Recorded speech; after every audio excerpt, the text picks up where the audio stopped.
Huzurnagar municipality ఎన్నికల ప్రచారంలో BRS party దూకుడు పెంచింది. సోమవారం నిర్వహించిన కార్నర్ మీటింగ్లో బీఆర్ఎస్ జిల్లా అధ్యక్షులు బడుగుల లింగ యాదవ్, నియోజకవర్గ సమన్వయకర్త వంటెద్దు నరసింహారెడ్డితో కలిసి అభ్యర్థుల తరపున ప్రచారం నిర్వహించారు. ఈ సందర్భంగా బడుగుల లింగ యాదవ్ కాంగ్రెస్ ప్రభుత్వంపై మరియు మంత్రి ఉత్తమ్ కుమార్ రెడ్డిపై తీవ్రస్థాయిలో విరుచుకుపడ్డారు. హుజూర్నగర్ పట్టణం అభివృద్ధి చెందిందంటే అది కేవలం బీఆర్ఎస్ హయాంలో మాజీ మంత్రి జగదీష్ రెడ్డి చొరవ వల్లే సాధ్యమైందని గుర్తు చేశారు. గతంలో కాంగ్రెస్ పార్టీ హుజూర్నగర్ నందకారంలో నెట్టిస్తే తాము అధికారంలోకి వచ్చాక పట్టణ ముఖ చిత్రాన్ని మార్చామని తెలిపారు. మంత్రి ఉత్తమ్ కుమార్ రెడ్డి ప్రజల్లోకి వచ్చే ధైర్యం లేక ముఖం చాటేస్తున్నారని విమర్శించారు. కేసీఆర్ నాయకత్వం, జగదీష్ రెడ్డి గారి నాయకత్వం, జై తెలంగాణ. అమరవీరులకు కాడికి ఏ సర్వేలు చూసినా మనకే మేలు జరుగుతుంది. కాబట్టి మీ అందరు కూడా దయగల తల్లులు, ఇక్కడికి వచ్చిన వాళ్ళందరూ ప్రజలు కూడా అందరి చేతులు పైకి లేపాలి. ఈ అరి చేయి చూపియద్దు, ఇది మనల్ని మోసం చేసిన మొండి చేయి. అందరు పిడికిలు బిగించాలి. అందరు కూడా కారు గుర్తుకే కేసీఆర్ నాయకత్వం, జగదీష్ రెడ్డి గారి నాయకత్వం, జై తెలంగాణ. అమరవీరులకు మీకు మనవి చేస్తున్నా, ఈ నుంచి అధ్వానమైనటువంటి రోడ్లుండే ఇదివరకు. కానీ జగదీష్ రెడ్డి గారు మంత్రి ఉన్నటువంటి రోజుల్లో బ్రహ్మాండంగా ఈ పోయిన 10 ఏళ్లలో ఈ హుజూర్ నగర్ యొక్క రూపురేఖలు మార్చినది బీఆర్ఎస్ పార్టీ. కారు గుర్తు గులాబీ జెండా అని ఈ సందర్భంగా మీకు మనవి చేస్తూ ఉన్నాను. అందుకే మీరు ఆలోచన చేయాలి. అయ్యాల హుజూర్ నగర్ మున్సిపాలిటీతో పాటు నేడియర్లను కూడా మున్సిపాలిటీ చేయడం జరిగింది పోయిన మన ప్రభుత్వంలో.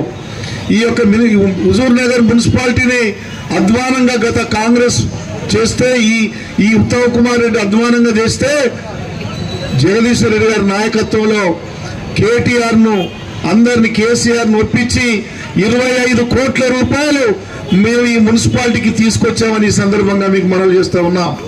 అట్లనే ట్యాంక్ బండ్ నిర్మాణం కూడా గత బీఆర్ఎస్ ప్రభుత్వంలోనే జరిగింది.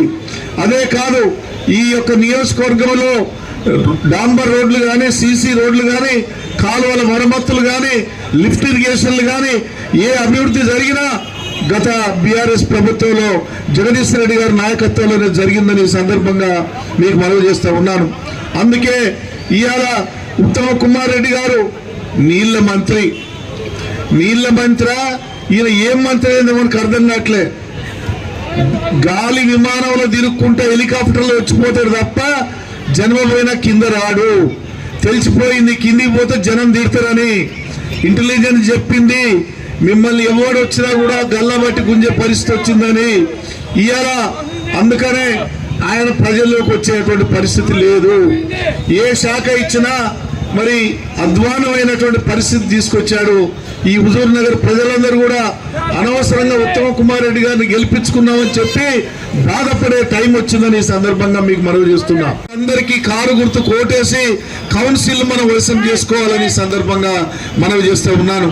పోయినసారి మున్సిపల్ కౌన్సిల్ మా యొక్క బీఆర్ఎస్ పార్టీకి మీరు ఒప్పజెప్పారు.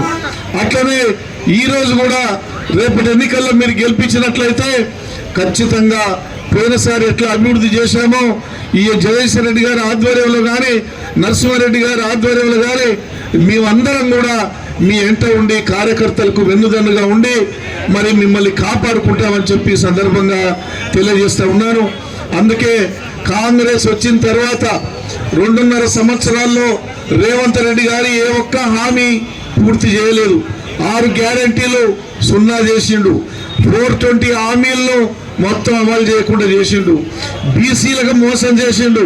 42% బీసీలకు టికెట్లు ఇస్తారని మోసం చేస్తే గ్రామ పంచాయతీ ఎన్నికల్లో కాంగ్రెస్ పార్టీని చిత్తుగా ఓడించిండు మన యొక్క బీఆర్ఎస్ పార్టీ అని సందర్భంగా మీకు మనవి చేస్తూ ఉన్నాను.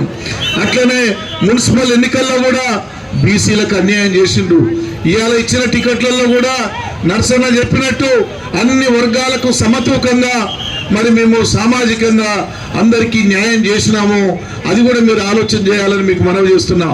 కాంగ్రెస్ వైపు ఉన్న వాళ్ళేమో పని దొంగలు, ధనవంతులు, పైసలున్న వాళ్ళని వాళ్ళు చూశారు తప్ప మనం అందరం కూడా అటువంటి వాళ్ళని చిత్తుగా ఓడిస్తే వాళ్ళకు అర్థమైద్ది. ఇవాళ మొత్తం కూడా ముఖ్యమంత్రి అవినీతిమయమైపోయిండు. ఎక్కడికి పోయినా ముఖ్యమంత్రి గారు స్కీముల పేరు మీద మోసం చేస్తుండని ప్రజలు తిరగబడుతున్నారు.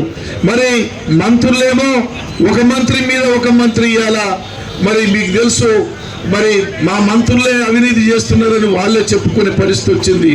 ఒక మంత్రి మరి జూపల్లి కృష్ణారావు ఏమో నా శాఖలో జరిగే ఆబ్కారీది నాకు తెలియదు అంటాడు. అన్ని శాఖల్లో కూడా ఇదే రకమైన పరిస్థితి ఉంది. అందుకని ఇలా కాంగ్రెస్ ప్రభుత్వం పూర్తిగా అవినీతిమయమైపోయింది. ముఖ్యమంత్రి, మంత్రులు, శాసనసభ్యులు అన్ని స్థాయిల్లో దాసుకో దోసుకో దంచుకో పంచుకో అనేటువంటి కార్యక్రమం తప్ప మన ప్రజల గురించి పట్టించుకునే నాదుడు లేడని ఈ సందర్భంగా మీకు మనవి చేస్తా ఉన్నాను.